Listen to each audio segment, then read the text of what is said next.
So the real question becomes, well, how do you build confidence?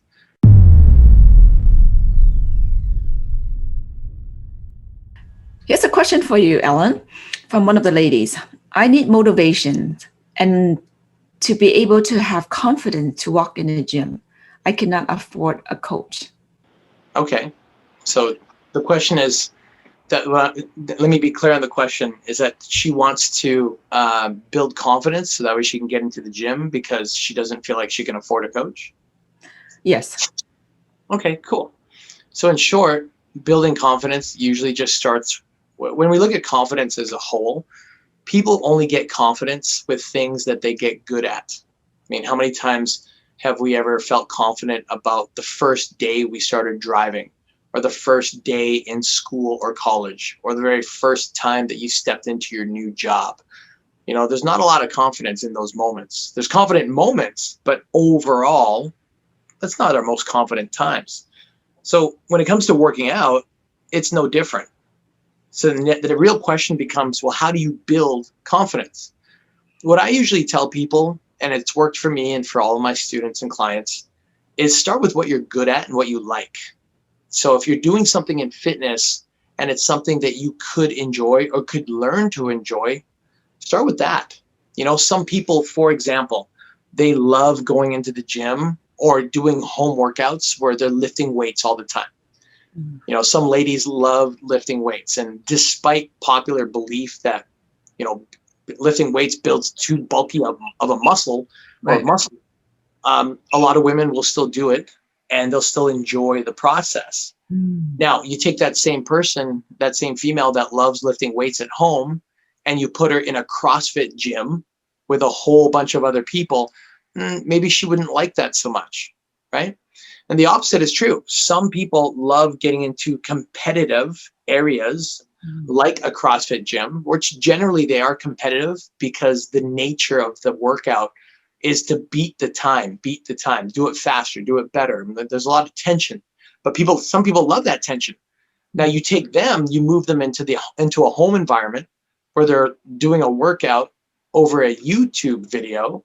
Well, they're going to lose their motivation too, right? So first step is, what can you do that's simple to start that you can do at home that you could learn to enjoy? And there's lots of different options. I mean, you're at home, but YouTube is so amazing because there's so many people doing home workouts that have resistance band exercises, body weight exercises, that have easy machines, like machine type stuff you can do at home, that don't cost a whole lot of money, right? There's yoga type exercises. There's like yoga fitness. I mean, the list goes on and on. Like, we run a cardio kickboxing type workout at home training program, and some people love that and some people don't, right? So it really, really boils down to, will you take the time to taste or to try different opportunities in order to find the workout at home that fits best for you? Number one. Number two, motivation to go, usually to move, also usually stems on what someone is focusing on. So for example, if I ask somebody, well, you know, why aren't you motivated? They'll usually say things like, well, it's just too much work. I just get too tired, and I just don't have a lot of energy. And the list goes on and on and on and on. I had a friend that said that to me one time, and he said, all I like to do is play basketball. That's it. That's my fitness. Love basketball. That's it.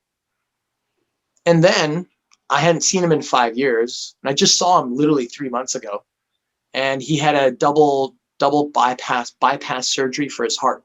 But he's my age. He's 42. To me, that's way too young to have any type of heart surgery. End of story. Period. And I asked him, I was like, what happened? And he said, oh, it's because my arteries were clogged, and he collapsed right in the middle of the basketball court. So I'm sharing the story with you because the following, like, as soon as he got out of the hospital, everything for him is fitness now. He eats well. He does at-home workouts. He doesn't miss a workout. He's too scared to miss a workout because he almost lost his life. So conclusion, when it comes to motivation, is that we can all build motivation for ourselves. We just have to know what to focus on. So if we're focusing on the job, on the task, you got to focus on what you're going to lose. What's going to happen if you keep the body you have? What kind of pains might you go through? What kind of pains are you going through now? And then ask yourself, are you okay with going through these either physical, mental, or emotional pains that come with a lack of exercise? Are you okay with living like this for the next 1, 2, 3 years, 5 years?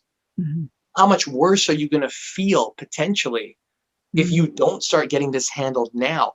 What kind of other physical problems might you experience if this continues where there's no exercise happening throughout your day? Like that, if you focus on that and you make it real in your mind as if it's right there, yeah, your motivation is going to change really fast. So you get that down pat, you're good. Number 2, find the exercise that you like, and you won't find it right away. Most don't. Just be willing to go out there and try things. Those 2 alone is more than enough. And I've rarely come across someone that couldn't find the ability to take action based on those 2 results. Yes. Find those 2 and you're good.